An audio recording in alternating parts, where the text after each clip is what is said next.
Muy buenas tardes para todos aquellos estudiantes que están con nosotros esperando. Parece ser que los días de lluvia la internet no anda del todo bien. Algunos han puesto un mensajito ahí de que no recibían bien la señal. Inclusive el pastor Enzo, que está en Córdoba capital, me mandó un WhatsApp hace un rato de que se iba a un bar a ver si con la internet del bar podía transmitir por retorno.tv, porque desde la casa decía que no estaba andando bien la internet. Se ve que los días de lluvia se debe mojar algo y ocasiona dificultades. Lo concreto es que ya estamos juntos nuevamente, como cada lunes, para seguir con este curso, con este diplomado en Teología y Práctica Ministerial. Este diplomado en Teología y Práctica Ministerial que hemos comenzado, esta es la tercera clase, como dice su pantalla ahí. Bienvenidos a la clase número 3. Así que vamos a estar un par de horas ahí. Póngase cómodo, póngase la pava cerca, el mate cerca y prepare el cuaderno para tomar nota, aquellos que toman nota, el cuaderno de apuntes. Yo siempre utilizo el material de estudio que le hemos mandado por internet en formato PDF. Es bueno imprimirlo y hacer anotaciones al margen. Algunos he visto que hacen anotaciones al margen y después hacen una flechita, siguen arriba, siguen abajo, al dorso. Bueno, eso es interesante de hacer en el mismo material de estudio, porque eso después no se pierde. Ahí no se pierde, no es un cuaderno que se puede llegar a perder. Y también hemos visto que un amigo que tiene una facultad bíblica también en Los Ángeles, en California, ahora está en otro condado, está la esposa en el condado de Orange, y él hace las páginas del libro, le deja un margen bastante grande como para hacer anotaciones. De todos modos, el libro es un buen lugar para subrayar, anotar y todo eso. Así que bienvenidos a la tercera clase. Vamos a ir rápido porque tenemos muchos temas para tratar hoy. Hoy tenemos que ver el capítulo 7, que se lleva como título ese capítulo, El sonido de la trompeta de Dios. El capítulo 8, que lleva como título, El amor de Cristo nos constriñe. Qué palabra, ¿no? Nos constriñe. Y el capítulo 9, por la fe Moisés cumplió su propósito en la tierra. Todos aquellos que hace un tiempo que están conmigo me han escuchado hablar básicamente de estos dos primeros temas. Del sonido de la trompeta de Dios es uno de los temas favoritos que yo he desarrollado y me lo han escuchado hablar muchas veces. El amor de Cristo nos constriñe es otro de los temas que he hablado muchas veces, y por la fe Moisés cumplió su propósito en la tierra también. O sea que la gente los pastores que han estado conmigo durante mucho tiempo me han escuchado hablar acerca de estos tres temas. Yo quiero que tomen nota de esto. El plazo para entregar o para enviar los trabajos prácticos es de estos tres capítulos, capítulos 7, 8 y 9, es hasta el 7 de abril. El domingo que viene es el plazo máximo para que estemos recibiendo qué cosas le impactaron a ustedes del capítulo 7, qué cosas le impactaron del capítulo 8 y qué cosas le impactaron o le resultaron útiles del capítulo 9. No es un resumen de lo que dicen los capítulos, sino que después de escuchar la clase, hacer una lectura y ver qué cosas les pueden haber resultado útiles o aplicables o novedosas o de enseñanza o de edificación de estos tres capítulos, 7, 8 y 9. El gran tema de esta materia, que es Introducción al Ministerio, saben que tenemos 8 materias. El gran tema de esta materia es la motivación correcta para servir en el reino de Dios. Ustedes ya se habrán dado cuenta porque en la última clase habíamos hablado de la motivación de 3 personajes ahí, de 3 personas, que fueron los hijos de Sarbia. Sarbia era la hermana del rey David y sus 3 hijos fueron 3 héroes de David, gente extraordinaria, pero realmente con una motivación no tan clara y con una motivación no tan sana en todas sus actitudes. Entonces, esta introducción, donde estamos tratando temas conocidos para la gente que hace años que está conmigo, temas nuevos para aquellos estudiantes que no me han escuchado hablar de estos temas, pero lo básico es quiero que entremos de a poco porque vamos a ir después muy fuerte con el estudio. Esto es suavecito, pero estamos tratando temas relacionados con la motivación correcta para servir en el reino de Dios. Vamos entonces ya directamente al capítulo 7, el capítulo 7 que se llama el sonido de la trompeta de Dios. Entonces, vamos ya al capítulo 7 y bueno, sé que hoy es un día complicado por la lluvia y todo eso, entonces algunos están teniendo problemas de internet para recibir las enseñanzas, pero sabemos que esto queda grabado y ya mañana lo estaremos subiendo a la página de la Facultad Bíblica. Muy bien, vamos entonces a comenzar con este tema de el sonido de la trompeta de Dios. Muy bien. Dice la Escritura en 1 Corintios 14:8, que es el texto que nosotros vamos a usar como referencia para desarrollar este tema, en 1 Corintios 14:8, y si la trompeta diere sonido incierto, ¿quién se preparará para la batalla? Es un texto que está incluido en una carta, en la primera carta que el apóstol Pablo le escribe a la iglesia de Corinto. Y en esa carta, en medio del desarrollo de todas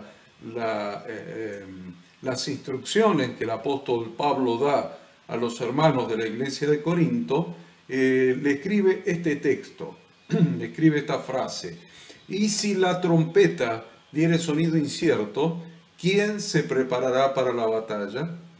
Y realmente para nosotros, en pleno siglo XXI, se nos hace complicado entender de qué se está tratando. Nosotros pensaríamos, ¿de qué está hablando? ¿Está hablando de algún instrumento de música? ¿De qué está hablando? Entonces, vamos a hacer un parentesito acá. Ada, fíjate si le mandamos WhatsApp al pastor Enzo al respecto. Bien. Entonces, estamos viendo que hay algunos problemas de internet con la recepción, no con la emisión. Estamos emitiendo bien, yo estoy controlando, a ver, perfecto, o sea que la emisión sale perfecto y la grabación está haciéndose perfectamente, así que yo voy a continuar porque algunos están teniendo problemas para bajar, para ver la clase. Bueno, y si la trompeta diere sonido incierto, ¿quién se preparará para la batalla? Estamos hablando de un instrumento musical. Cualquiera pensaría en una gran orquesta y alguna trompeta, algún trombón, algún clarinete, algún saxo. ¿De qué está hablando el apóstol Pablo a los hermanos de la iglesia de Corinto? Y si la trompeta diere sonido incierto, ¿quién se preparará para la batalla? Entonces, la pregunta nos orienta hacia algo. La pregunta nos orienta hacia una batalla. No creo que se use un sonido de trompeta en estos tiempos para preparar a los soldados para la batalla. Entonces tenemos que usar lo que nosotros denominamos el método histórico-gramatical para entender, para interpretar lo que significa, lo que quiere decir las Sagradas Escrituras. Históricamente vamos a tener que ir un poquito para atrás y vamos a tener que ir a la Torá. Arrancar en la Torá en Números capítulo 10 para entender de dónde surge la trompeta, de dónde surge este instrumento musical y cuál es la utilidad, la utilización que Dios establece para este instrumento de sonido, este instrumento de música. Dios instruyó a su siervo Moisés acerca de un instrumento musical que sería una figura espiritual muy importante a lo largo de toda la Biblia. Desde allí, desde Números capítulo 10 hasta el Apocalipsis, vamos a encontrar referencias al sonido de trompeta. En algunos momentos se les llama sonido de shofar,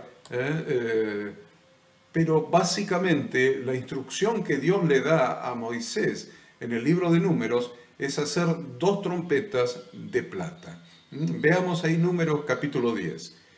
Jehová habló a Moisés diciendo: hazte 2 trompetas de plata, de obra de martillo las harás, las cuales te servirán para convocar a la congregación y para hacer mover los campamentos. Y cuando las tocaren, toda la congregación se reunirá ante ti a la puerta del tabernáculo de reunión. Mas cuando tocaren solo una, entonces se congregarán ante ti los príncipes, o sea, los principales, los jefes de los millares de Israel. Y cuando tocarais alarma, entonces moverán los campamentos de los que están acampados al oriente, y cuando tocareis alarma la segunda vez, entonces moverán los campamentos de los que están acampados al sur. Alarma tocarán para sus partidas, pero para reunir la congregación tocaréis, mas no con sonido de alarma. Y los hijos de Aarón, los sacerdotes, tocarán las trompetas, y las tendréis por estatuto perpetuo por vuestras generaciones. Y cuando saliereis a la guerra en vuestra tierra contra el enemigo que os molestare, tocaréis alarma con las trompetas, y seréis recordados por Jehová vuestro Dios, y seréis salvos de vuestros enemigos. Y en el día de vuestra alegría, y en vuestras solemnidades, y en los principios de vuestros meses, tocaréis las trompetas sobre vuestros holocaustos y sobre los sacrificios de paz, y os serán por memoria delante de vuestro Dios, yo Jehová vuestro Dios.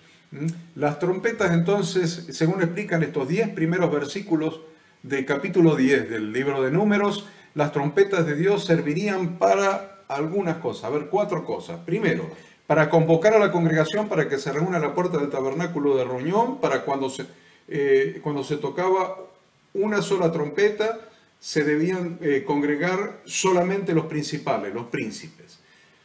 La segunda, para hacer mover los campamentos. Cuando se tocaba alarma una sola vez, se moverían los que estaban al oriente, 2 veces se moverían los que estaban al sur. Para ser recordados por Dios, dice, cuando tuvieres guerra contra algún enemigo que os molestase, entonces Dios, al escuchar el sonido de la trompeta, los salvaría de los enemigos. Para celebrar en el día de la alegría, de las fiestas y en el principio de los meses. Tocar trompetas sobre los holocaustos, los sacrificios de paz en memoria delante de Dios. Es muy interesante que la diversidad, la gran diversidad en la utilización del sonido de trompeta, la gran diversidad, desde convocar a la gente para que se reúna delante del tabernáculo, convocar para que se reúnan los campamentos para partir, convocar para la guerra, o convocar para, o tocar con motivo de los comienzos del mes, o motivo de las festividades. O sea, cada vez que salía la luna, la rayita de la luna, se tocaba la trompeta como recordatorio de que comenzaba un mes nuevo, un Rosh Hodesh, un cabeza de mes. Pero el versículo 7 establece: pero para reunir la congregación tocaréis, mas no con sonido de alarma. ¿Ven? Sonido de alarma, sonido de fiesta. Es la distinción. Rosh Hodesh, o sea, cabecera de mes, comienza un mes, era motivo de fiesta. Todas las celebraciones, las fiestas de Yahweh, motivo de fiesta. Pero para la guerra también había sonido de trompeta.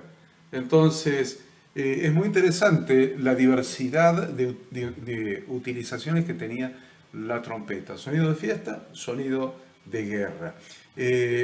Dice la Escritura en 1 Tesalonicenses y en 1 Corintios también, en relación con nuestra salvación, en relación con la segunda venida de Cristo, en 1 Tesalonicenses 4:16, porque el Señor mismo con voz de mando, con voz de arcángel y con trompeta de Dios, descenderá del cielo, y los muertos en Cristo resucitarán primero. Luego nosotros los que vivimos, los que hayamos quedado, seremos arrebatados juntamente con ellos en las nubes para recibir al Señor en el aire, y así estaremos siempre con el Señor.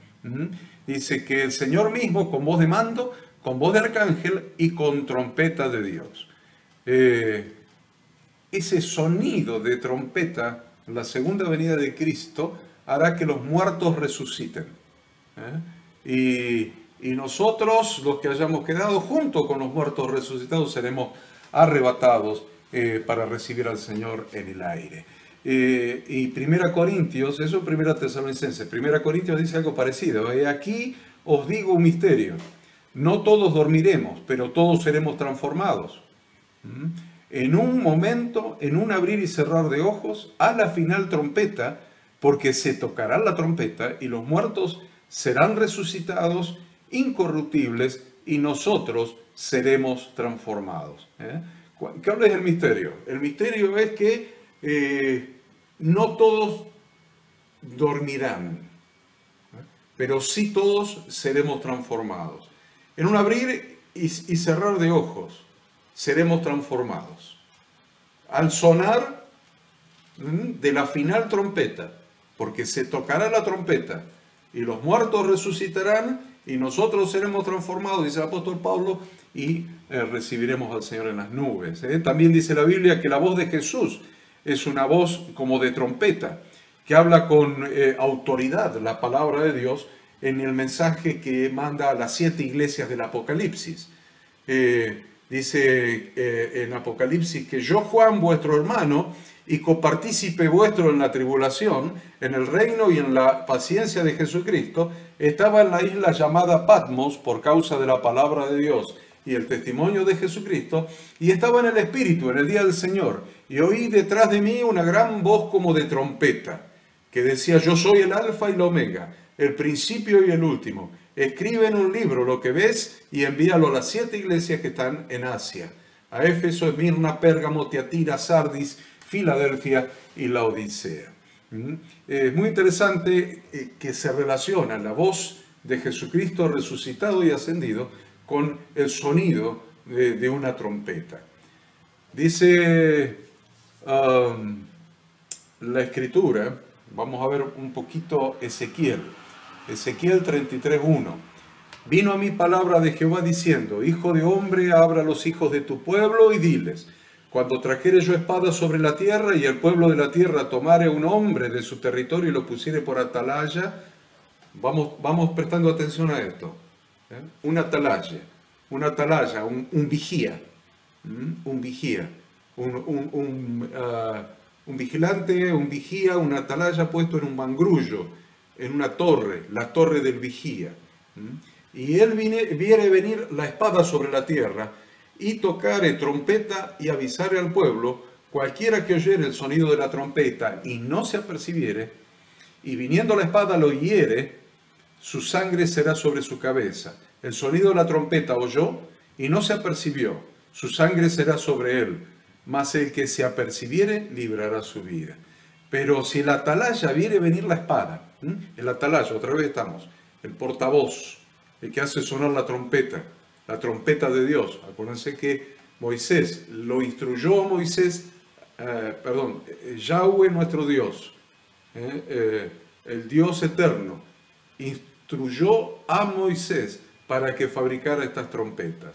Entonces, es la trompeta de Dios. Si en la atalaya viere venir la espada y no tocare la trompeta, y el pueblo no se apercibiere, y viniendo la espada hiriere de él a alguno, este fue tomado por causa de su pecado, pero demandaré su sangre de mano de la atalaya. Este es un punto muy importante para tener en cuenta nosotros, pastores amados, líderes, servidores, hermanos de las congregaciones que quieren servir al Señor. Tenemos una gran responsabilidad como siervos del Dios Altísimo. Tenemos algo en nuestras manos que es la Biblia, la palabra de Dios. Tenemos la palabra de Dios en nuestras manos. Tenemos las sagradas escrituras en nuestras manos. Y aquí está el sonido de la trompeta de Dios. Cada uno de nosotros tenemos este instrumento, la trompeta de Dios en nuestras manos. Somos atalayas, puestos sobre el pueblo. Estamos en la torre del vigía, estamos en el mangrullo. Allí estamos con la trompeta de Dios. Ahora, si a la trompeta de Dios le hacemos dar sonido incierto, que fue el primer texto que leímos, ¿quién se preparará para la batalla? Si el atalaya viene a venir la espada, y no tocare la trompeta, y el pueblo no se apercibiere, viniendo la espada y hiere a alguno, ese fue tomado por su pecado, pero demandaré su sangre de la mano de la atalaya. A ti pues, hijo de hombre, te he puesto por atalaya en la casa de Israel, y oirás la palabra de mi boca.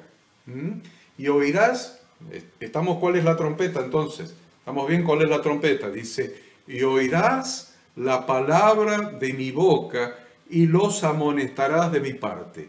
Y oirás la palabra de mi boca, y los amonestarás de mi parte.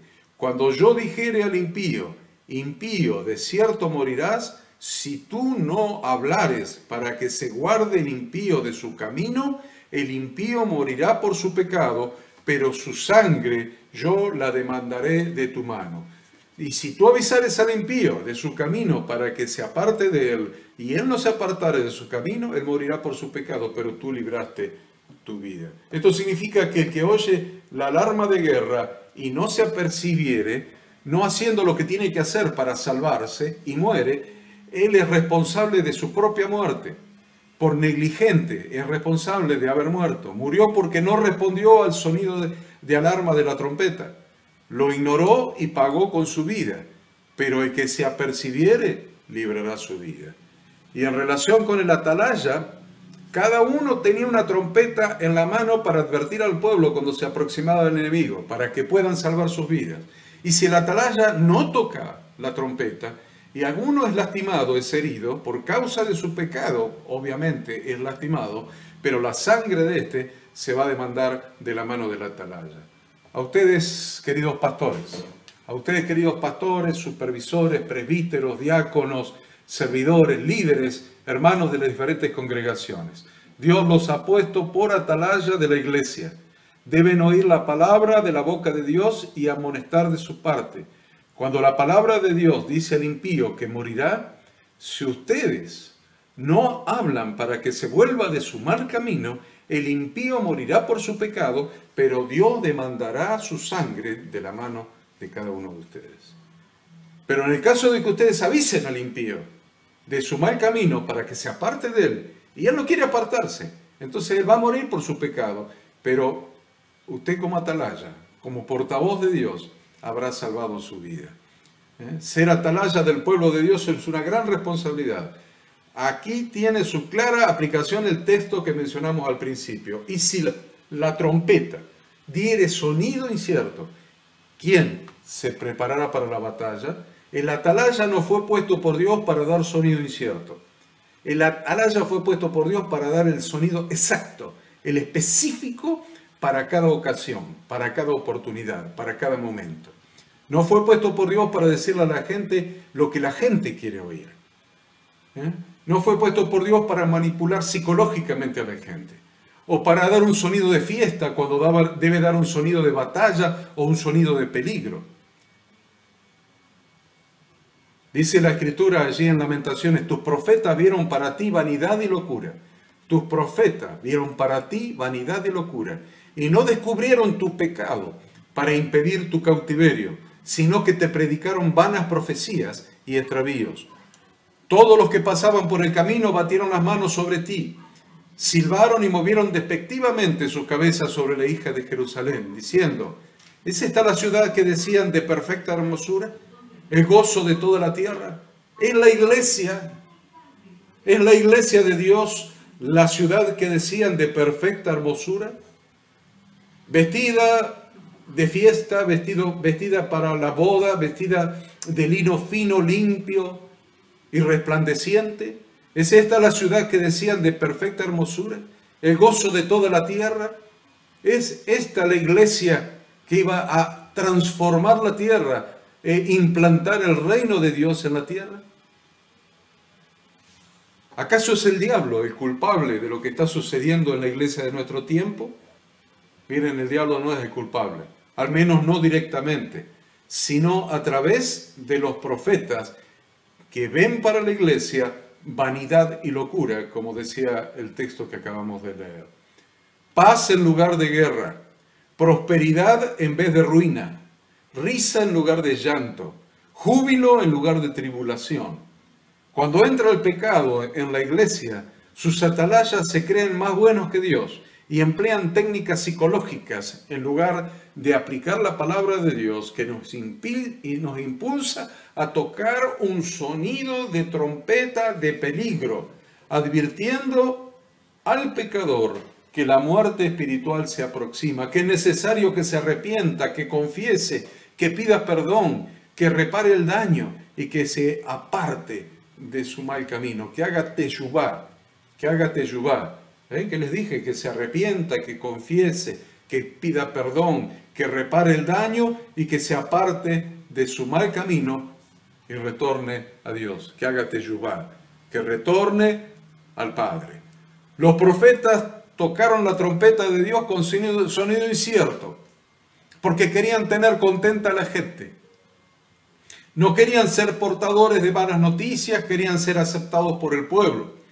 En la actualidad los predicadores saben que a la gente le gustan las predicaciones positivas, de autoayuda, que levanten el ánimo, que se sientan campeones. Dile al hermano que tiene al lado que es un campeón, que los haga sentir un campeón, un vencedor. Dile que es un vencedor. Pero la función del que porta la trompeta de Dios es hacer volver al pueblo de Dios de su mal camino y de la maldad de sus obras. ¿Quieren verlo? Miren, seguimos con Jeremías. Así ha dicho Jehová de los ejércitos: no escuchéis las palabras de los profetas que os profetizan. Os alimentan con vanas esperanzas, hablan visión de su propio corazón, no de la boca de Jehová. Dicen atrevidamente a los que me irritan: Jehová dijo, paz tendréis. Y cualquiera que anda tras la obstinación de su corazón, dicen, no vendrá mal sobre vosotros. Porque ¿quién estuvo en el secreto de Jehová y vio y oyó su palabra? ¿Quién estuvo atento a su palabra y la oyó? He aquí que la tempestad de Jehová saldrá con furor, y la tempestad que está preparada caerá sobre la cabeza de los malos. No se apartará el furor de Jehová hasta que lo haya hecho y hasta que haya cumplido los pensamientos de su corazón.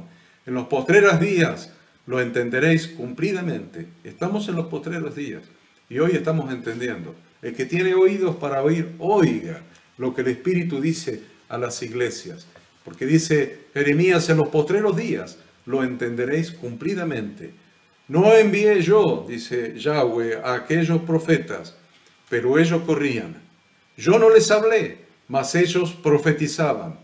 Pero si ellos hubieran estado en mi secreto, habrían hecho oír mis palabras a mi pueblo, y lo habrían hecho volver de su mal camino y de la maldad de sus obras. Miren qué interesante el versículo 22. Pero si ellos hubieran estado en mi secreto, si los portavoces de Dios hubieran estado en el secreto de Dios, habrían hecho oír mis palabras a mi pueblo, y lo habrían hecho volver de su mal camino y de la maldad de sus obras. Es muy importante esta elección. esta lección. Somos profetas de Dios. Somos portavoces de Dios. El portavoz de Dios es aquel que no puede dejar de hablar su palabra en su nombre. Lo repito, el portavoz de Dios es aquel que no puede dejar de hablar su palabra en su nombre, porque hay en su corazón como un fuego ardiente metido en sus huesos.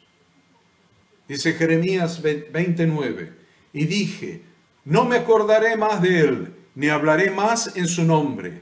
No obstante, había en mi corazón como un fuego ardiente metido en mis huesos. Traté de sufrirlo y no pude. Ese es un verdadero portavoz de Dios. Ese es un verdadero profeta de Dios. Esa es una persona que tiene la trompeta de Dios en su mano y usa la trompeta de Dios para dar el sonido correcto, para dar el sonido cierto. Por eso dice, y lo leo otra vez, y dije, no me acordaré más de él, ni hablaré más en su nombre. No obstante, había en mi corazón como un fuego ardiente metido en mis huesos. Traté de sufrirlo y no pude. El portavoz de Dios toca la trompeta con el sonido de Dios, aunque ese sonido no sea agradable a los hombres.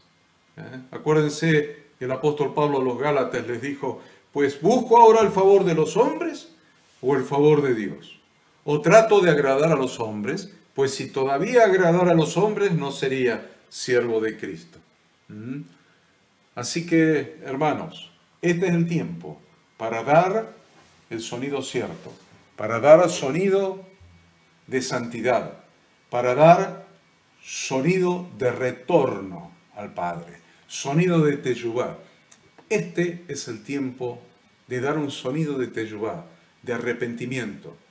La diferencia que nosotros hacemos entre la palabra arrepentimiento en castellano y la palabra teyubá, que es la palabra bíblica, es que arrepentimiento se confunde con una sensación de tristeza, de congoja, que lleva a la persona a estar dolida por lo que hizo. Estar dolido por lo que hizo, es un sentimiento. En cambio, el arrepentimiento bíblico, que es la palabra teyubá, implica esto para empezar, este arrepentimiento, este sentimiento de pesar, de dolor, de tristeza, de vergüenza, de no querer hacerlo más, de tratar de volver el tiempo atrás para no hacer lo que hizo, ese dolor, esa vergüenza. Ahí empieza el arrepentimiento bíblico, la palabra teyubá, pero continúa es arrepentimiento, es confesión, es pedido de perdón, es reparación del daño y es cambio de dirección, es retorno. Por eso la palabra teyubá significa retorno. Entonces, ese es el arrepentimiento bíblico. Eso es lo que nosotros tenemos que predicar en este tiempo. Estamos en el tiempo de que la trompeta de Dios en nuestras manos, ya dijimos cuál es, la trompeta de Dios es la palabra de Dios. Que la trompeta de Dios en nuestras manos dé el sonido cierto para que la gente se prepare para el tiempo de batalla que nos toca transitar en estos días. Muy bien. Creo que hasta aquí vamos a estar con, este capítulo del sonido de la trompeta de Dios. Vamos a hacer un breve paréntesis, 5 minutos de recreo y después continuamos con el siguiente tema.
Estamos de vuelta para continuar con el tema que venimos desarrollando en esta tercera clase de la materia Introducción al Ministerio.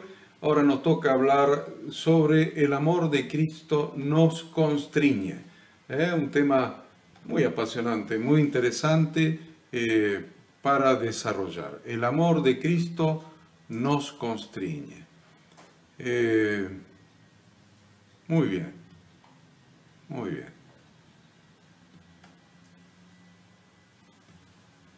El amor de Cristo nos constriñe. Entonces,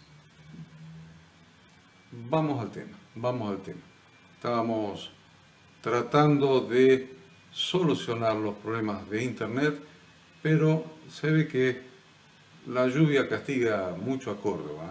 La lluvia está castigando mucho a Córdoba y estamos con problemas de Internet. Nosotros para subir no tanto, porque me marca acá que está subiendo perfectamente bien. El problema es, nos están diciendo algunas personas que en distintas zonas de Córdoba está habiendo problemas para escuchar la clase. Así que vamos a continuar. El amor de Cristo nos constriñe. 2 Corintios 5, 14 y 15. Porque el amor de Cristo nos constriñe, pensando esto, que si uno murió por todos, luego todos murieron, y por todos murió para que los que viven ya no vivan para sí, sino para aquel que murió y resucitó por ellos.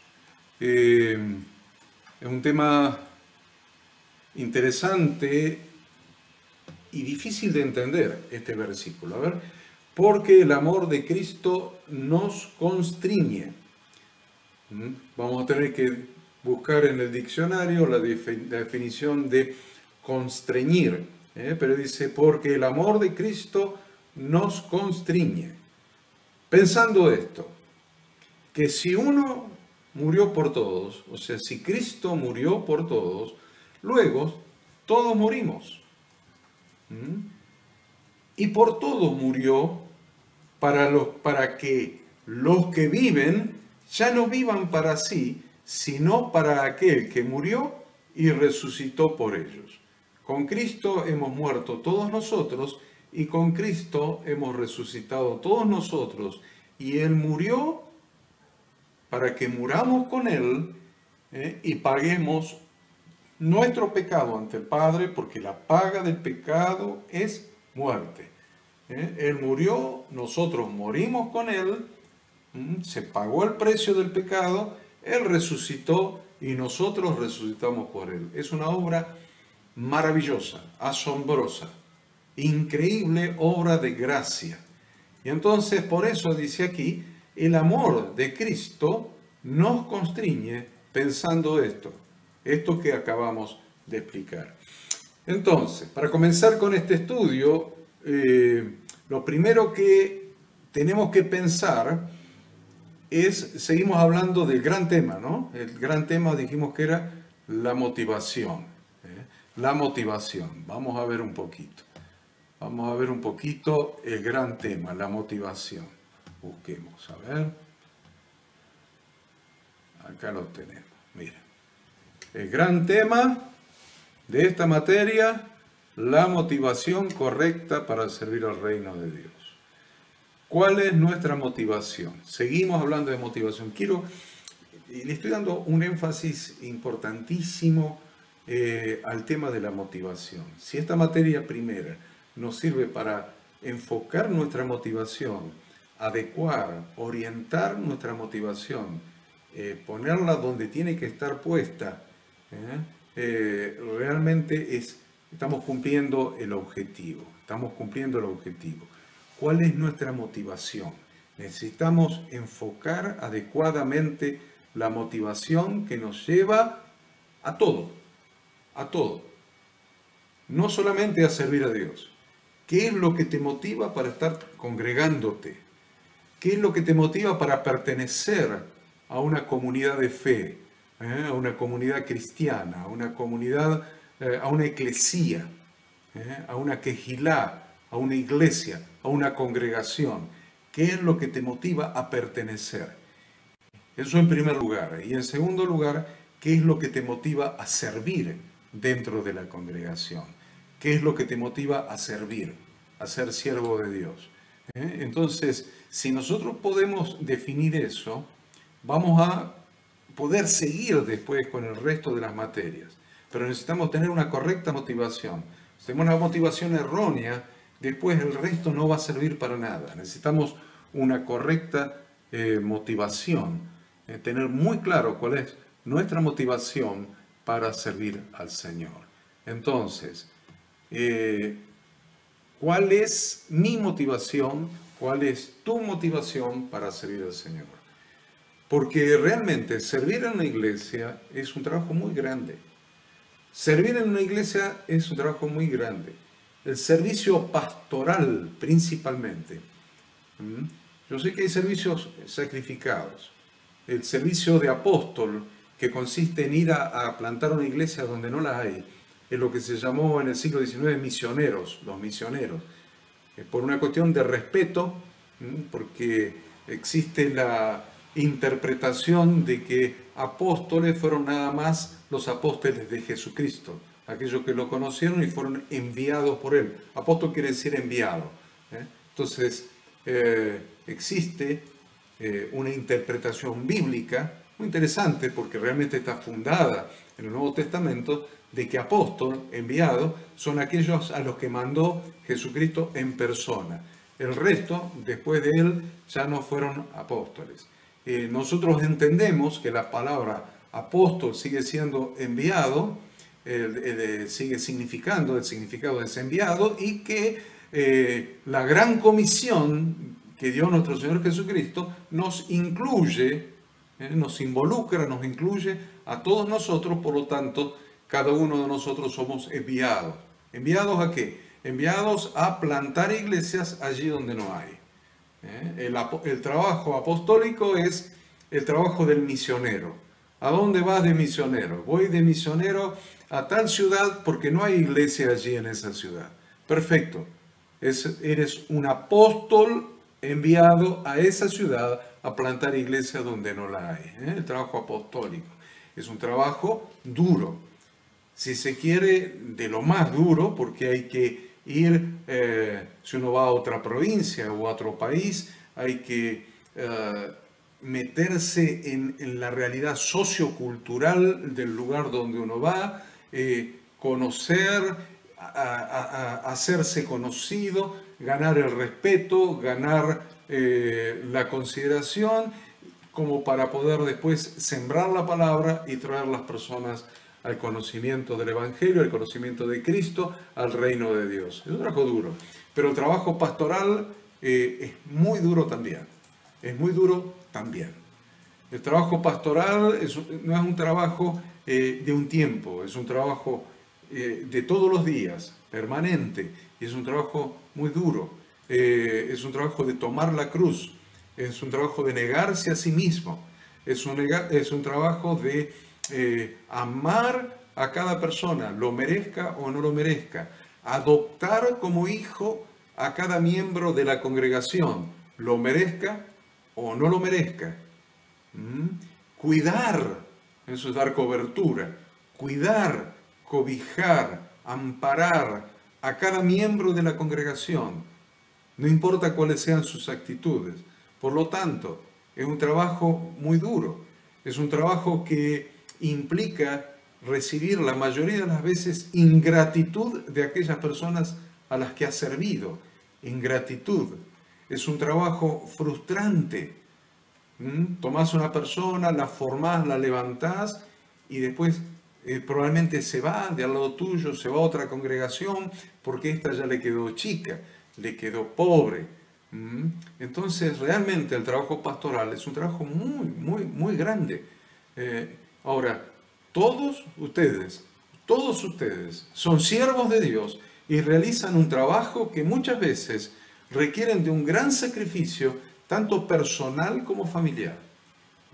Porque el trabajo pastoral o el trabajo apostólico, salir en un trabajo apostólico con toda la familia, con niños en edad escolar, a un nuevo lugar, a plantar una iglesia, a predicar el Evangelio, es un trabajo duro, duro no solamente para uno, sino para los niños, para la esposa. Ser un pastor es un trabajo duro. Los hermanos están permanentemente juzgando a la familia pastoral, a ver si qué dijo la mujer, qué hizo la mujer, cómo se vistió, cómo se dejó de vestir, etcétera. Los hijos, cómo son rebeldes, son buenos, son tranquilos, son revoltosos, cómo son los hijos. Está permanentemente involucrando a la familia. Es un gran sacrificio personal y familiar. Entonces, debemos analizar por un momento cuál es la legítima motivación de alguien que realiza una tarea que requiere dedicación de una gran cantidad de tiempo y la mayoría de las veces requiere trabajo, dedicación, esfuerzo y sacrificio. ¿Cuál es la recompensa para todo eso? ¿Por qué lo hago? ¿Qué espero como recompensa? ¿Qué espero como recompensa? ¿Qué espero como compensación de semejante tarea faraónica, enorme, gigantesca?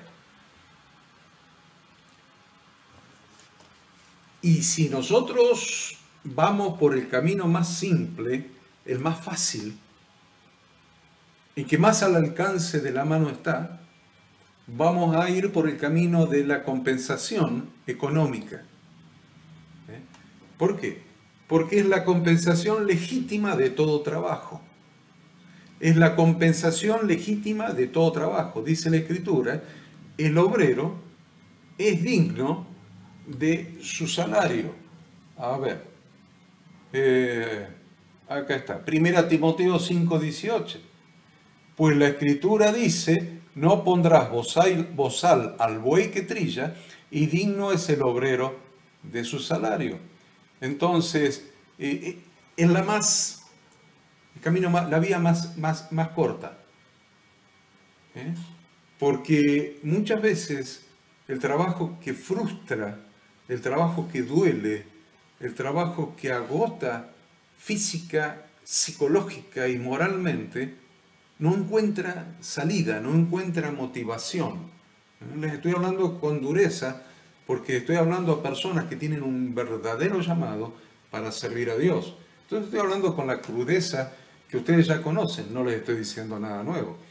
Les estoy diciendo de que necesitamos enfocar adecuadamente nuestra motivación, porque si compensamos todo ese sacrificio, toda esa frustración, todo ese dolor, todo ese cansancio, toda esa dejar la familia, todo ese dejar el descanso, todo ese dejar dedicarnos a nosotros mismos, aún en lo más elemental del cuidado de nuestro organismo, de nuestra salud o lo que sea, y realmente pensamos que la compensación que equilibra todo ese precio pagado, ese costo pagado, la compensación es económica, nos estamos equivocando de motivación.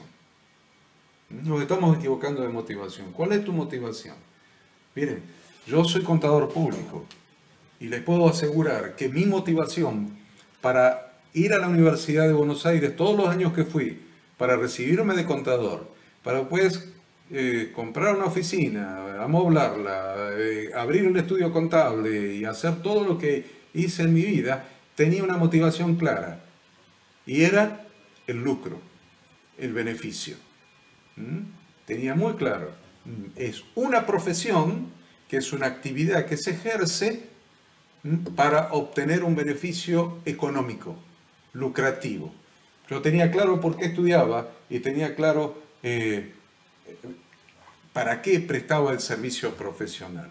Ahora, no puedo mezclar el trabajo ministerial con lo que es una profesión. El ministerio, el pastorado, no es una profesión. No es una profesión lucrativa, no es que me hago un profesional de la religión. Si soy un profesional de la religión, entonces, listo, me voy por la vía más corta, voy por la vía del lucro. pero es una vía inadecuada para nuestro llamado ministerial. Ahora, estamos de acuerdo en que es una correcta motivación trabajar para obtener un salario. Estamos de acuerdo. Se le decía, yo como contador estudié y trabajé para obtener un salario. Todos los que trabajamos, tanto empleados como profesionales, como empresarios, todos nosotros lo hacemos por una remuneración que puede recibir diferentes nombres. Puede recibir el nombre de sueldo, jornal, ganancia, utilidad, beneficio, honorario, etc. Pero cuando esto se convierte en la principal motivación para servir a Dios, la situación cambia radicalmente. Cambia radicalmente. Entonces, los ministros, si cambian el foco de su motivación hacia acá, entonces va a empezar a ver a cada miembro de la congregación como contribuyente. Entonces ya la motivación no es la oveja, no es el buen pastor ni las ovejas del buen pastor. Ahora la motivación empieza a ser la lana de las ovejas, la gordura de las ovejas, la carne de las ovejas, un asado de ovejas. Eso está escrito clarito en Ezequiel 34. Dice, hijo de hombre, profetiza contra los pastores de Israel. Profetiza y di a los pastores. Así ha dicho Jehová el Señor. Hay de los pastores de Israel que se apacientan a sí mismos. ¿No apacientan los pastores a los rebaños? Coméis la grosura, os vestís de la lana, la engordada degolláis, mas no apacentáis a las ovejas. Son pastores con una motivación incorrecta, un mal foco de la motivación. Yo no estoy diciendo que no haya que tener una compensación económica por la tarea pastoral. Yo no estoy diciendo eso, todo lo contrario, todo lo contrario. Defiendo la compensación económica a cualquier tarea. Cualquier persona que invierte su tiempo para hacer un trabajo en beneficio de lo que sea, principalmente de otras personas, merece una compensación económica. ¿Por qué? Porque no pongas bozal al buey que trilla. El buey está trillando, ¿cómo no va a comer de lo que está trillando? El obrero es digno de su salario.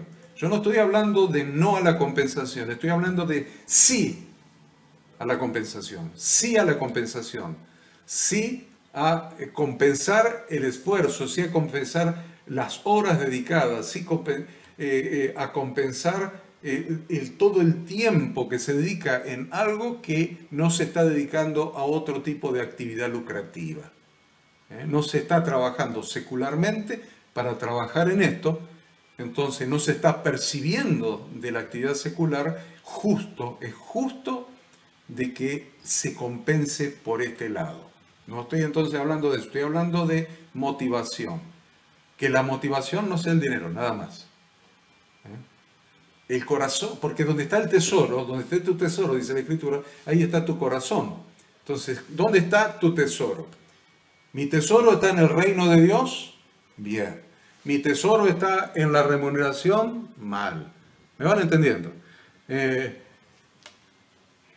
realidad, tenemos que entender también de que cada miembro de una iglesia es un sacerdote, es un siervo de Dios, es un siervo de Dios. Efesios 4:11 habla de que Jesucristo mismo fue el que instituyó, fue el que designó a apóstoles, profetas, evangelistas y pastores y maestros. Él mismo. ¿Para qué? Para capacitar a los santos, a fin de perfeccionar a los santos, para que los santos hagan la obra del ministerio. Ahora, quiere decir que cada miembro de la congregación es un sacerdote en ejercicio.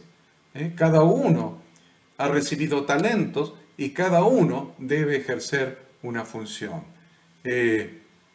Dice Efesios, sino que siguiendo la verdad en amor, crezcamos en todo en aquel que es la cabeza, esto escrito, de quien todo el cuerpo, bien concertado y unido entre sí por todas las coyunturas que se ayudan mutuamente, según la actividad propia de cada miembro, recibe su crecimiento para ir edificándose en amor. ¿Por qué digo esto? Porque estoy desarticulando el argumento de la motivación económica, monetaria. Porque estoy diciendo, cada miembro del cuerpo de Cristo tiene una actividad propia para edificación de la iglesia. Cada miembro del cuerpo de Cristo tiene talento, tiene dones y tiene una función, un trabajo que realizar. Y no puede cada miembro estar motivado por el dinero, por la compensación económica. Entonces se dan cuenta que la motivación es servir al Señor, servir a su reino, edificar a la iglesia, preparar a la iglesia como una novia ataviada para cuando venga el esposo a buscarla. Entonces, la remuneración es algo natural que compensa el trabajo, pero no es la motivación en el reino de Dios. La motivación es el amor a Dios, es el amor a Cristo. Y ahí volvemos al texto del principio. El amor de Cristo nos constriñe. La motivación bíblica para nuestro ministerio pastoral es el amor de Cristo. El amor de Cristo nos debe constreñir. Nos debe constreñir. Entonces, también la gran comisión. ¿Por qué vamos a predicar el Evangelio a toda criatura? ¿Por qué vamos a hacer discípulos a las naciones? ¿Por qué les vamos a enseñar la Torá de Dios? Enseñar lo que Jesucristo nos enseñó. Acuérdense que Él dijo, vayan y hagan discípulos a todas las naciones, a todos los grupos sociales, a todas las etnias, bautizándolos en el nombre del Padre, del Hijo y del Espíritu Santo, y enseñándoles a que guarden todas las cosas que yo os he mandado, y aquí yo estoy con vosotros todos los días hasta el fin del mundo. Y realmente, ¿qué es lo que Él nos enseñó que guardemos? Las instrucciones de su Padre, la Torá de su Padre. ¿Y por qué vamos a hacer semejante trabajo? De predicar el Evangelio a toda criatura, y después vamos a discipularlos. ¿Cuál es la motivación? ¿Se dan cuenta que estoy hablando de motivación? La motivación es aquello que nos constriñe. ¿Qué es lo que te constriñe? ¿Qué es lo que te... el amor de Cristo, dice, nos constriñe. Por eso hacemos lo que hacemos, y esa debe ser nuestra motivación. Le hemos dado vuelta a la introducción para traerlos hasta este punto, porque todos ustedes se deben estar preguntando qué quiere decir constreñir. ¿Qué quiere decir? ¿Qué significa, según el diccionario, la palabra constreñir? Constreñir significa, del griego viene de la palabra suneko. Sun es con o junto, sun. Eco es tener, sostener. Quiere decir que constreñir quiere decir sostener junto, A ver, sostener junto, vamos a definirlo mejor para que lo entiendan, para que vamos entendiendo más. Agarrar apretadamente una cosa junto con otra. Es sostener junto. Sostener suena suave, ¿vieron? Pero si yo en lugar de sostener digo agarrar apretadamente una cosa junto con otra. Agarrar apretadamente una cosa junto con otra. Apretadamente. Entonces, ¿qué significa? Mantener junto, mantener unido, asegurar, apretar. Por eso apreté las lapiceras, ¿ven? Las apreté. Apretar. Se usa mucho en Argentina. Acá en este país, la palabra apretar. Me apretó, dice, claro, te puso un arma en la cabeza y te apretó para que le des la billetera. ¿Te dan cuenta? Apretar. Constreñir, apretar. Me constriñó para que le dé la billetera. Está bravo el tema, ¿no? Pero eso es lo que significa. En cada uso de la palabra hay un sentido de apremio. Me apremió, me apretó. Un asir apretado, un sujetar apretado, que evita que alguien escape. Si lo sujetas apretadamente, no se puede escapar. No hay manera de que se escape porque está sujetado apretadamente, está apremiado. Lucas usa esta palabra 9 veces de las 12 que aparecen en el Nuevo Testamento. Entonces, ¿qué es constreñir? Es afligir, angustiar, estrechar, obligar, imponer, exigir, forzar, violentar, impulsar, apremiar y apretar. No creo que queden dudas, ¿no? Entonces, constreñir, el amor de Cristo nos constriñe, dice el texto, porque Él murió, todos morimos con Él, Él resucitó, todos resucitamos con Él. Ese amor que lo llevó a la muerte, para que muramos con Él y darnos nueva vida, ese amor que lo llevó a dar su vida, es lo que nos constriñe, nos aprieta, nos apremia, nos sujeta, nos ata a Él. Entonces, constreñir significa que nos une a Cristo en su muerte y nos une a Cristo en su nueva vida. Y no nos deja otra opción que vivir para Él. Nos unió en su muerte, nos une en la nueva vida y no nos deja otra opción que vivir para Cristo. Esto sucede cuando el amor de Cristo nos obliga, el amor de Cristo nos fuerza, el amor de Cristo nos aprieta, el amor de Cristo no nos deja otra alternativa. Y por todo murió para que los que viven ya no vivan para sí, sino para aquel que murió y resucitó por ellos. ¿Se entiende entonces?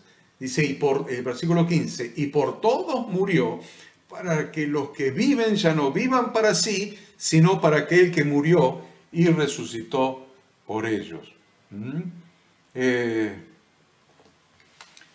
Entonces, ¿qué significa esto? Que el amor de Cristo nos constriñe, que nos impulsa, nos aprieta, nos ata a Él para que tengamos una vida como la de Él, sin pecado. Nos ata a Él de tal manera que no nos podemos zafar y tenemos que tener su vida en nosotros. No hay manera de que no tengamos su vida en nosotros. Por eso Pablo a los romanos le dice, no reine pues el pecado en vuestro cuerpo mortal. No reine pues el pecado en vuestro cuerpo mortal, de modo que lo obedezcáis en sus concupiscencias, ni tampoco presentéis vuestros miembros al pecado como instrumentos de iniquidad, sino presentaos vosotros mismos a Dios como vivos entre los muertos, y vuestros miembros a Dios como instrumentos de justicia, porque el pecado no se enseñoreará de vosotros, pues no estáis bajo la ley, sino bajo la gracia. Esa gracia que te dio el perdón sin merecerlo, la paga del pecado es muerte, mas la dádiva de Dios es vida eterna en Cristo Jesús, Señor nuestro. Esa gracia que te sacó debajo de la condenación de la ley. Por la ley se había hecho evidente de que éramos pecadores, de que somos pecadores por la ley. Quedó en evidencia que somos pecadores porque pecado es transgresión a la ley. Si pecado es transgresión a la ley demuestra que nosotros transgredimos la ley, por lo tanto hemos pecado. Pero la gracia, por medio de la emuná, por medio de la fe verdadera, la fe bíblica, no por obras para que nadie se gloríe, la gracia nos sacó de esa condenación porque alguien pagó el precio de esa condenación. No es que nos sacó de esa condenación gratuitamente.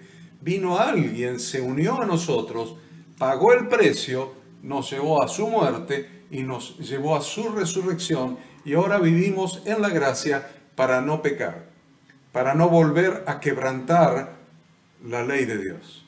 Ahora ya vivimos en la gracia para no pecar, para no quebrantar la ley de Dios. Por eso dice, no reine pues el pecado en vuestro cuerpo mortal, de modo que lo obedezcáis en sus concupiscencias. Ni tampoco presentéis vuestros miembros al pecado como instrumentos de iniquidad, sino presentaos a vosotros mismos a Dios como vivos de entre los muertos. Resucitamos de entre los muertos, vivos entre los muertos, y vuestros miembros a Dios como instrumentos de justicia. Porque el pecado ya no se enseñorea más de nosotros porque no estamos bajo la ley, sino bajo la gracia. La única manera de presentarnos nosotros mismos a Dios como vivos de entre los muertos y nuestros miembros a Dios como instrumentos de justicia es a través del amor de Cristo que nos constriñe, que nos aprieta, que nos ata, que nos une a Él, pero apretadamente. nos constriñe cuando pensamos en la cruz del Calvario. Cuando nuestro ser interior, por el Espíritu de Dios, por el Ruach, por el Espíritu de Dios, contemplamos la cruz. Contemplamos la cruz del Calvario, donde uno murió, un justo murió para que todos los hombres injustos adquieran esa pasión, ese celo, esa entrega, ese impulso glorioso que les da la motivación de amor para ir a Dios y darlo todo por Él. Cuando recibimos la revelación de lo que hizo Jesucristo por nosotros, hasta llegar a dar su propia vida en el Gólgota, no nos queda otra alternativa que renunciar a nuestro ego para darle la gloria al que lo hizo todo a favor nuestro. Cuando recibimos esa revelación, nos sentimos absolutamente deudores de Jesucristo, incluyendo todo lo que somos, todo lo que tenemos, aún nuestros sueños y nuestros proyectos, porque vemos la máxima expresión del amor de Dios hacia un mundo que no lo amaba, inclusive nosotros mismos. Cuando nuestro espíritu recibe la luz de lo que Dios fue capaz de hacer por amor a ti, por amor a mí, nos damos cuenta de que no tenemos nada que reclamar y de que Dios tiene el derecho de ser el dueño de nuestra vida en forma total. Estamos hablando de motivación. Él tiene el derecho de ser el dueño de nuestra vida en forma total. Cuando vemos que el Hijo de Dios se entregó totalmente a favor nuestro, somos movidos a amarle y a entregarnos a Él sin absolutamente ninguna reserva. No hay mayor amor que el de Jesucristo. Haya pues en vosotros este sentir que hubo también en Cristo Jesús, el cual siendo en forma de Dios, no estimó el ser igual a Dios como cosa a que aferrarse, sino que se despojó a sí mismo, tomando forma de siervo, hecho semejante a los hombres, y estando en condición de hombre, se humilló a sí mismo, haciéndose obediente hasta la muerte y muerte de cruz. El modelo de Jesús es que dejó su ego de lado. Se humilló a sí mismo, haciéndose obediente hasta la muerte y muerte de cruz. Dejó su ego de lado. Ese es el modelo al que nos lleva a la cruz. El amor de Cristo nos constriñe, nos aprieta, nos ata a Él para que sigamos su modelo. Dejemos el ego de lado y nos atemos en el servicio a Él. Nuestra motivación es su amor.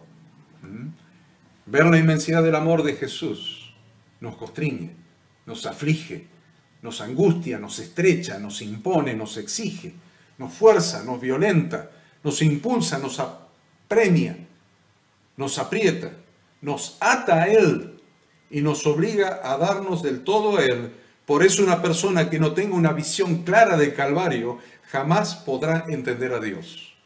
La única manera de entender a Dios es tener una visión clara del Calvario. En la cruz del Calvario es donde los seres humanos se encuentran con el Señor. Cuando hablamos de cruz, no nos referimos a dos troncos, a dos palos, a dos maderos. No nos referimos al objeto físico. Nos referimos a que la cruz es el emblema del precio que pagó aquel que bajó y dejó su trono para hacerte a ti y a mí hijos de Dios. Porque dice la Escritura, mas a todos los que le recibieron, a los que creen en su nombre, les dio potestad de ser hechos hijos de Dios, los cuales no son engendrados de sangre, ni de voluntad de carne, ni de voluntad de varón, sino de Dios. Ese es el significado de la cruz. El morir con Cristo para vivir. Morir para vivir. Matar el ego para vivir. Matar el yo para vivir. El humillarse para ser exaltado. El precio pagado por el que estaba cerca para al separarse unir a los que estaban lejos. Para que tú, que eres pecado, ahora sea justicia de Dios en Jesucristo. Dice, el que no conoció pecado, por nosotros lo hizo pecado, para que nosotros fuésemos hechos justicia de Dios en él.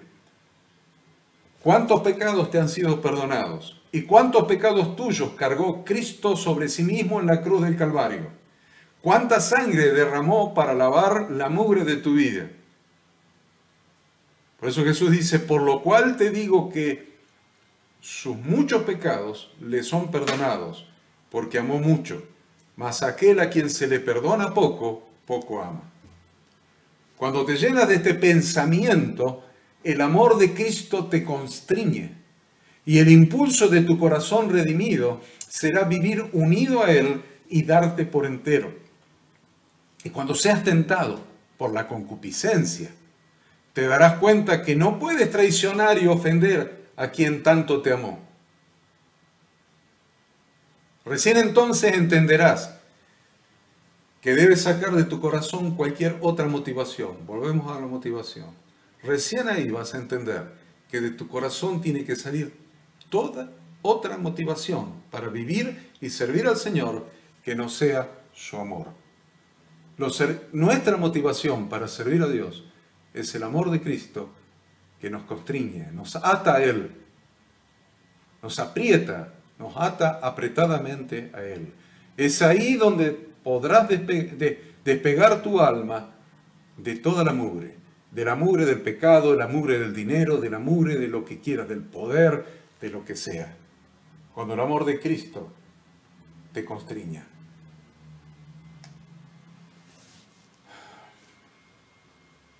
Hay una oración que hace el apóstol Pablo. Probablemente terminaríamos acá con esta oración. Dice el apóstol Pablo, por esta causa doblo mis rodillas. Una oración. Doblo mis rodillas ante el Padre de nuestro Señor Jesucristo, de quien toma nombre toda familia en los cielos y la tierra, para que os dé conforme a las riquezas de su gloria, el ser fortalecidos con poder en el hombre interior por su Espíritu, para que habite Cristo por la fe en vuestros corazones, a fin de que arraigados y cimentados en amor, seáis plenamente capaces de comprender con todos los santos cuál sea la anchura, la longitud, la profundidad y la altura, y de conocer el amor de Cristo que excede a todo conocimiento, para que seáis llenos de toda la plenitud de Dios. Miren, queridos pastores, líderes, servidores, hermanos, miembros de las congregaciones. En la religión se hace todo en beneficio propio. Todo por el ego. Estoy hablando de motivación y estoy hablando de ego. En la religión se hace todo en beneficio propio. Todo por el ego. Se ora para recibir bendiciones. Se congrega para no perder las bendiciones. Se alaba porque libera y hace olvidar los problemas. Se predica para ganar estrellas en la corona. Todo se hace por conveniencia. Pero hay dos sistemas en la relación con Dios. El primer sistema es el de la religión, donde todo se enfoca a través del egoísmo. Pero hay otro sistema que es el sistema del Espíritu, del Ruach, del Espíritu de Dios, en el cual Dios es el todo en todos. Dice la Escritura, pero luego que todas las cosas le estén sujetas al Hijo, entonces también el Hijo mismo se sujetará al Padre, al que le sujetó a Él todas las cosas, para que Dios sea todo en todos. Con Dios es todo o nada. Si Jesús se dio a sí mismo por completo hasta dar su vida, ¿no tiene derecho de pedírtelo todo a ti también? Por eso dice Jesús, todo el que quiera salvar su vida la perderá, y todo aquel que pierda su vida por causa de mí la hallará. También dice, si alguno quiere venir en pos de mí, niéguese a sí mismo, tome su cruz cada día y sígame.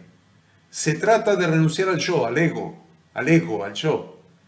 El abandono de tus intereses para que reinen los intereses de Él. Porque de la única manera que se le puede dar a Dios el todo y en todo es cuando renuncias a ti mismo. Debes entender que la cruz del cristiano no es su problema. Tampoco lo es la dificultad ni la carga que le ha sido impuesta. Porque muchos dicen eso. Voy a llevar mi cruz.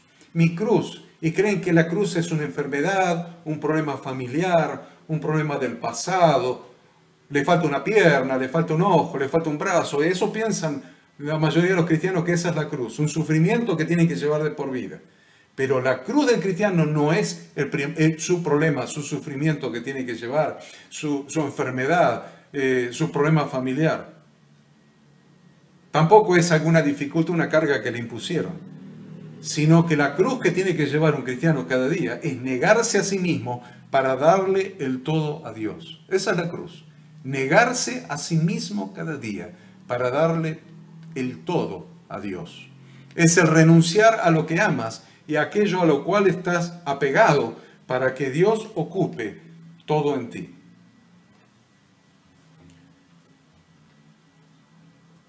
Creo que vamos a dejar esta lección acá. Dios te puso en el ministerio.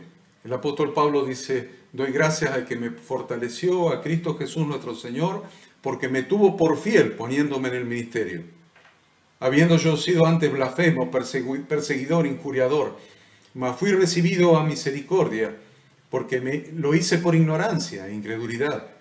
Pero la gracia de nuestro Señor fue más abundante con la fe y el amor que es en Cristo Jesús. Palabra fiel y digna de ser recibida por todos. Que Cristo Jesús vino al mundo para salvar a los pecadores, de los cuales yo soy el primero. Si has recibido en tu corazón la revelación del amor de Cristo, expresada en su sacrificio en la cruz del Calvario, entonces estarás constreñido, es decir, unido a Cristo en su muerte y en la nueva vida, por lo que sabrás que ahora le perteneces solamente a Él y eres su deudor. Por lo que el amor de Cristo te obliga, te fuerza, te aprieta y no te deja otra opción que vivir para el Señor, quien murió y resucitó por ti. Pues si anuncio el Evangelio, decía Pablo, no tengo por qué gloriarme, porque me es impuesta necesidad. Y ay de mí si no anunciara el Evangelio. Se nos fue bastante en esta lección, pero creo que valió la pena. Creo que valió la pena. Vamos a tomarnos, un recreo. Ahí vamos, a un receso de 5 minutos.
Muy bien.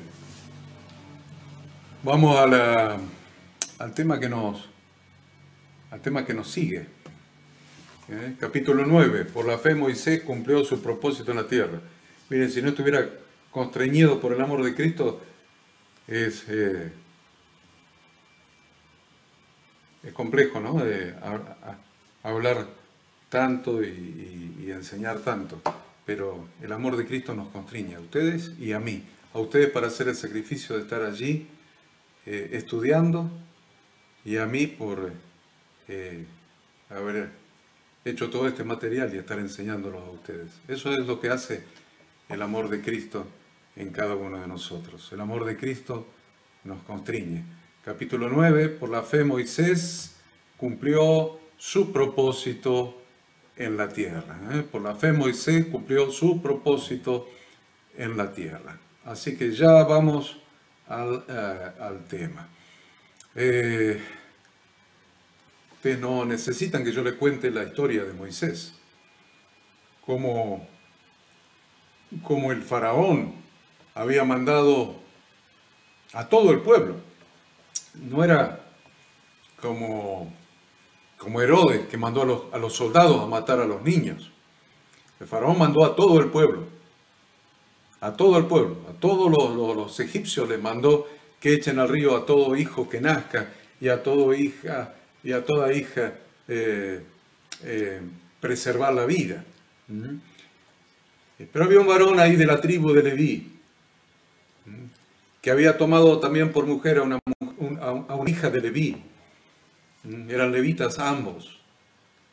Y tuvieron un hijo y no lo mataron, sino que lo escondieron en un canasto y lo echaron al río Nilo. Eso está relatado en Éxodo, capítulo 1. Y dice ahí el 2:5 debe ser, capítulo 2, versículo 5, y la hija de Faraón descendió a lavarse al río, y paseándose sus doncellas por la ribera del río, vio ella la arquilla en el carrizal, y envió una criada suya que la tomase, y cuando la abrió vio al niño, y aquí que el niño lloraba, y teniendo compasión de él dijo: de los niños de los hebreos es este. Entonces su hermana dijo a la hija del faraón: iré a llamarte una nodriza de las hebreas para que te críe este niño. Y la hija del faraón respondió: ve. Entonces fue la doncella y llamó a la madre del niño, a la cual dijo la hija de faraón: lleva a este niño y críamelo, y yo te lo pagaré. Y la mujer tomó al niño y lo crió. Y cuando el niño creció, ella lo trajo a la hija de Faraón, la cual lo prohijó y le puso por nombre Moisés, diciendo: porque de las aguas lo saqué. Es maravilloso lo que Dios hace. Dios hace siempre Dios hace las cosas bien. Es asombroso que un niño que estaba destinado a morir, finalmente fue la propia madre la que crió a Moisés. La propia madre. Primero lo adoptó, dice, lo prohijó, lo adoptó la hija del faraón como propio. Pero se lo dio a la propia madre de Moisés para que lo críe. Y encima le pagó. Entonces, la propia mamá de Moisés lo educó en el conocimiento del Dios Altísimo y lo trajo a la hija del faraón, quien lo adoptó y le puso por nombre Moisés.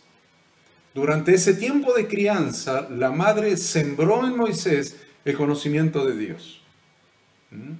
Y formó su identidad en Dios, lo que le dio un propósito para su vida. Seguimos hablando de motivación. Hoy las 3 lecciones que estamos estudiando, los 3 capítulos, se trata de motivación. ¿Cuál es la motivación de Moisés? ¿Cuál fue su motivación para hacer las cosas asombrosas, tener las actitudes increíbles que tuvo Moisés a lo largo de su vida, de su servicio a Dios? Y todo comenzó en el tiempo de crianza. Cuando la mamá de Moisés sembró en Moisés el conocimiento de Yahweh, el Dios único y verdadero, y formó su identidad en Dios. Entonces Moisés obtuvo una motivación para su vida. Podría haber tenido cualquier otra motivación. Era el hijo de la hija de Faraón. El hijo de la hija de Faraón.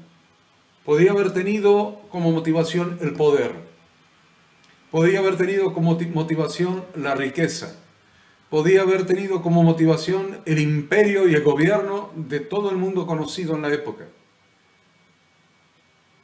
Sin embargo, el propósito de la vida de Moisés era cumplir aquello para lo cual Dios lo había hecho nacer y le había preservado la vida.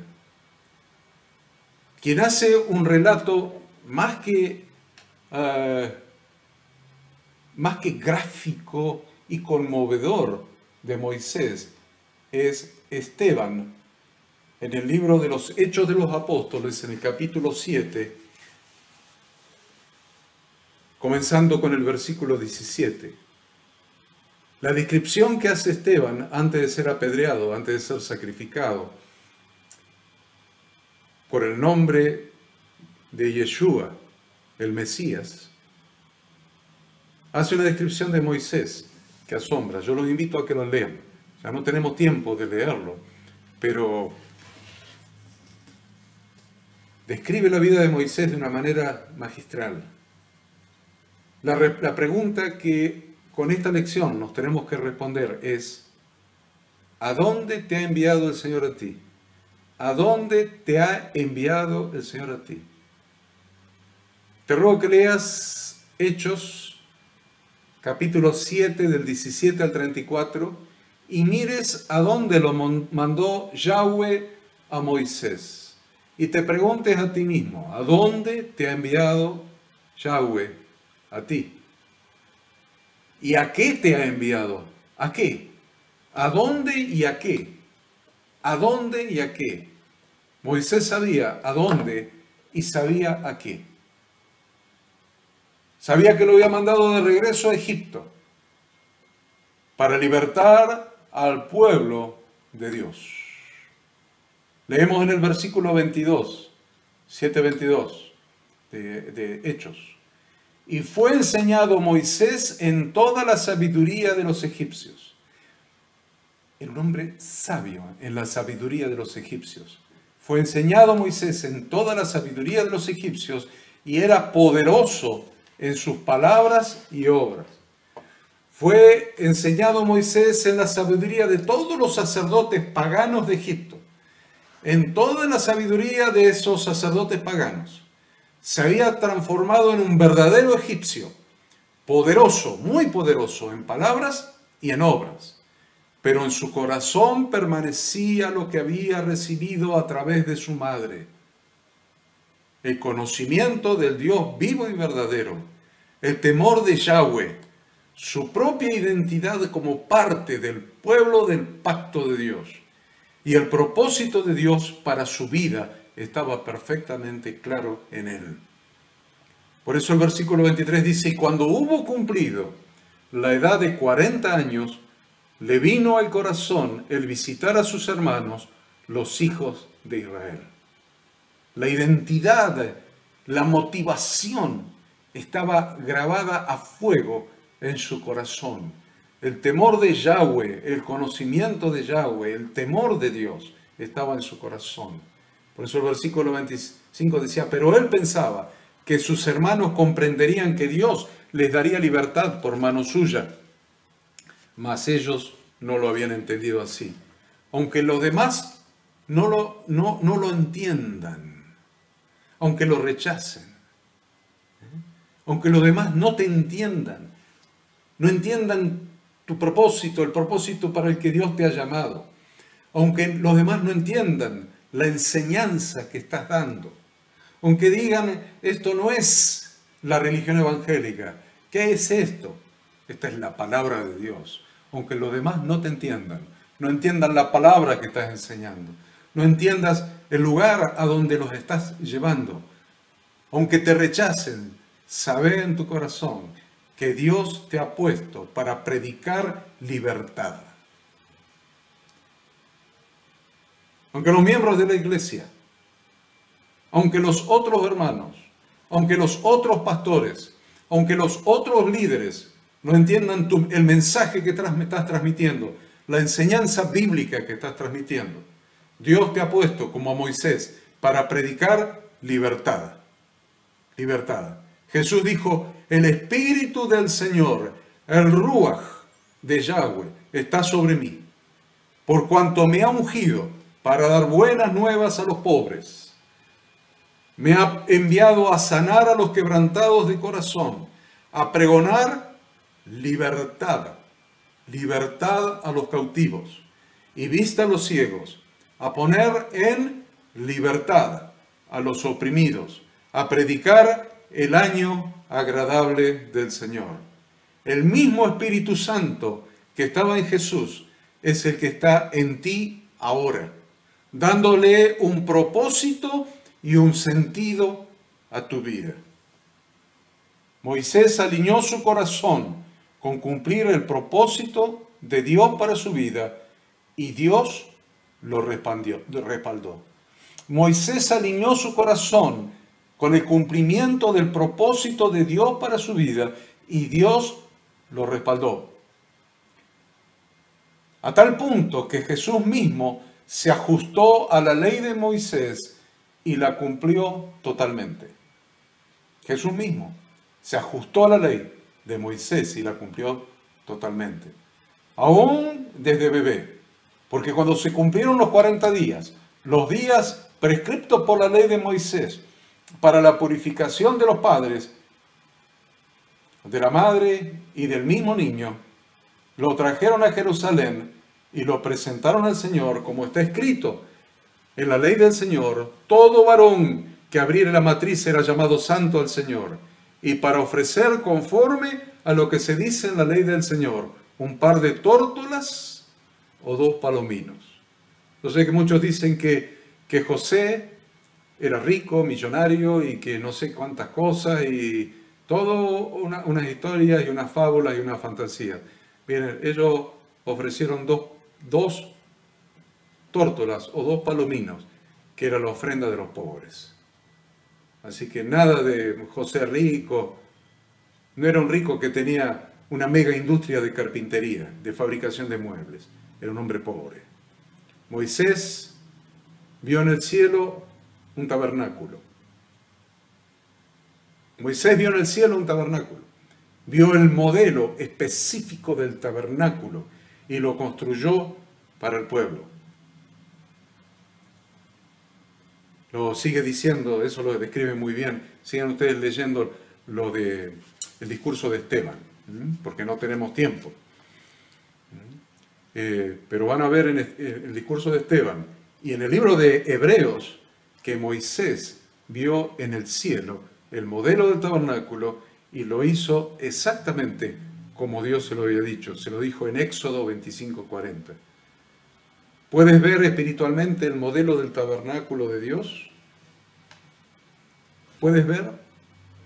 Porque el modelo del tabernáculo que Yahweh Dios, mostró a Moisés en el Sinaí, que le abrió el cielo y le permitió ver el modelo del tabernáculo para que después Moisés lo hiciera en el medio del pueblo, es el modelo de la congregación de los santos. Ese modelo es el modelo de la congregación de los santos. ¿Lo podés ver espiritualmente? Y Moisés lo hizo, todo esto, por la fe de Moisés. Por la fe de Moisés. Es pues la fe, dice Hebreos, el capítulo de los héroes de la fe. Es pues la fe, la certeza de lo que se espera, la convicción de lo que no se ve. Pero en el mismo capítulo 11 de Hebreos, en el versículo 23, dice: por la fe Moisés, cuando nació, fue escondido por sus padres por 3 meses, porque le vieron niño hermoso, y no temieron el decreto del rey. Por la fe Moisés, hecho ya grande, rechazó llamarse hijo de la hija del faraón, escogiendo antes ser maltratado con el pueblo de Dios que gozar de los deleites temporales del pecado, teniendo por mayores riquezas el vituperio de Cristo que los tesoros de los egipcios, porque tenía puesta la mirada en el galardón, motivación, tenía puesta la mirada en el galardón. Por la fe dejó a Egipto, no temiendo la ira del rey, porque se sostuvo como viendo al invisible.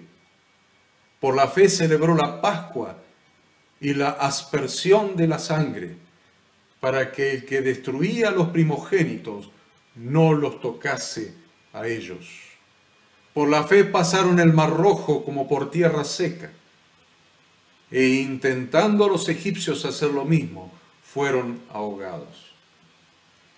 Motivación: se sostuvo como viendo al invisible. Tenía puesta la mirada en el galardón. La fe de Moisés lo hacía mirar hacia adelante y tener puesta la mirada en el galardón. No tenía ningún tipo de miedo porque se sostuvo como viendo al invisible.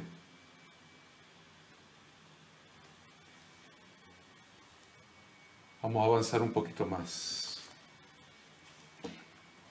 La pregunta que les hago es, hay más todavía, miren. En el cielo, dice Apocalipsis, se va a cantar el canto de Moisés. En el cielo se va a cantar el canto de Moisés. No quiero saltearme eso. Apocalipsis 15, versículo 2 al 4. Dice, vi también como un mar de vidrio mezclado con fuego, y a los que habían alcanzado la victoria sobre la bestia y su imagen, y su marca y el número de su nombre, en pie sobre el mar de vidrio con las arpas de Dios, y cantan el cántico de Moisés, siervo de Dios. Apocalipsis, el cielo. Y cantan el cántico de Moisés, siervo de Dios, y el cántico del Cordero, diciendo, grandes y maravillosas son tus obras, Señor Dios Todopoderoso.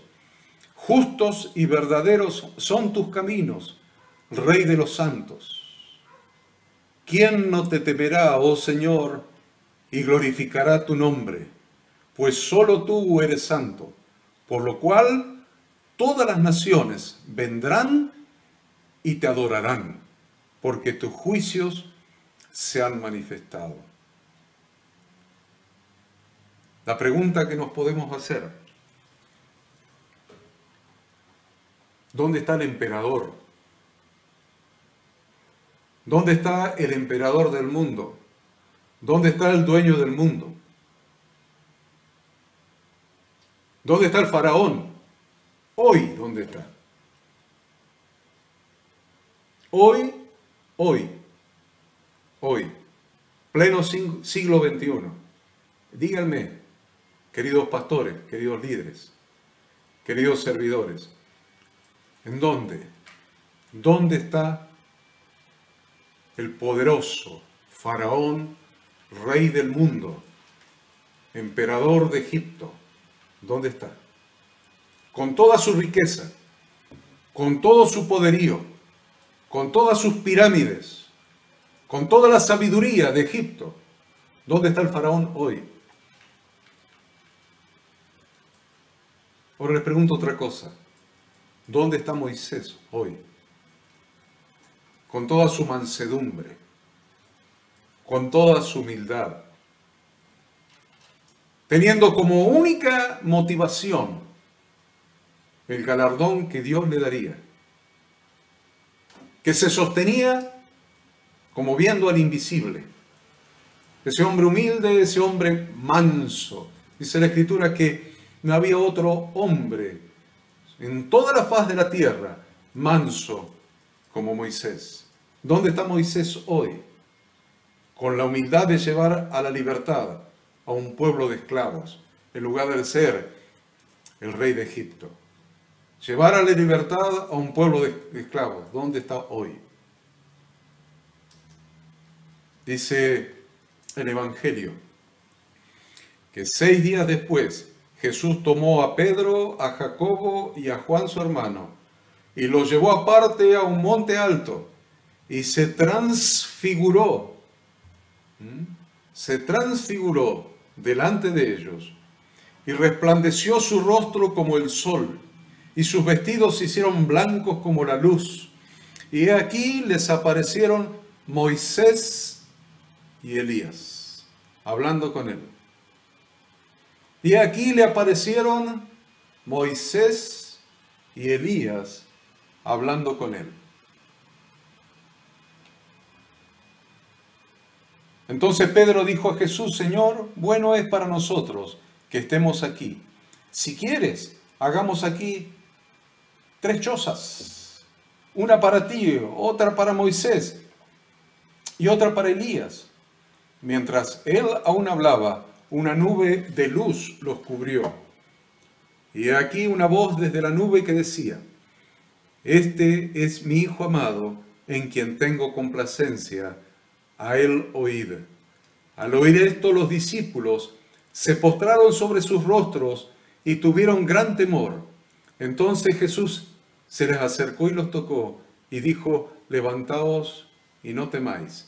Y alzando ellos los ojos, a nadie vieron sino a Jesús solo. ¿Dónde está el faraón? ¿Y dónde está Moisés? Moisés está vivo y es un personaje ilustre en el cielo, junto con Elías.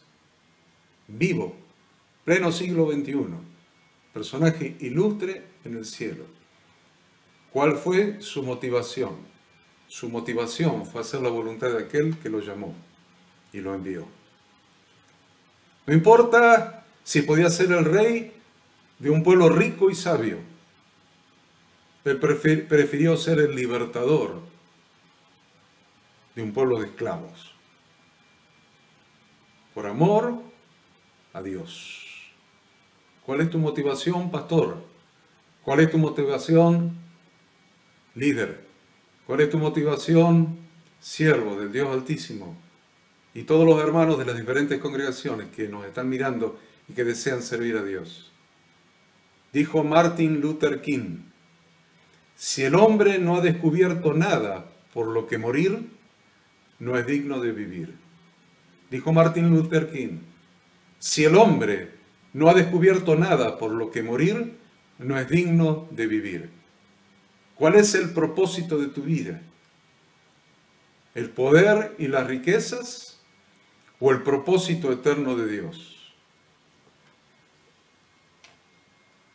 Hoy es el día para estar dispuesto a alinearnos con el propósito de Dios, con la verdadera motivación que debemos tener los que servimos al Dios Altísimo, porque cada uno de nosotros esperamos nuestro galardón, que vendrá de la mano del Señor, y caminamos cada día como viendo al invisible. Caminamos cada día y servimos al Señor cada día como viendo al invisible.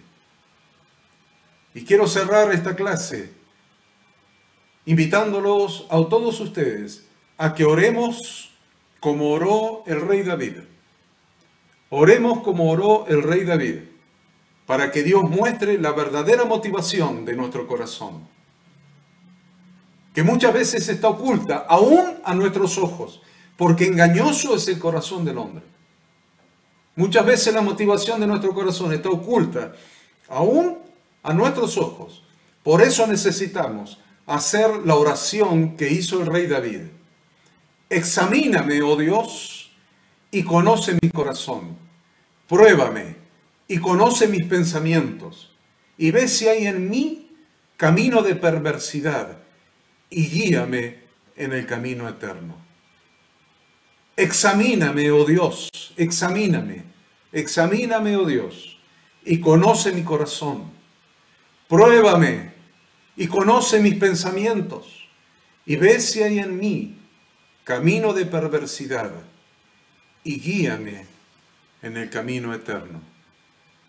Que esta sea la oración de cada uno de nosotros en este día. Y que estas 9 lecciones que hemos estudiado hasta ahora, todavía nos quedan 2 clases más. Tiene 15 capítulos esta materia. O sea, nos queda una más que va hasta el capítulo 12 y otra más que llega hasta el capítulo 15. Nos quedan 2 clases más.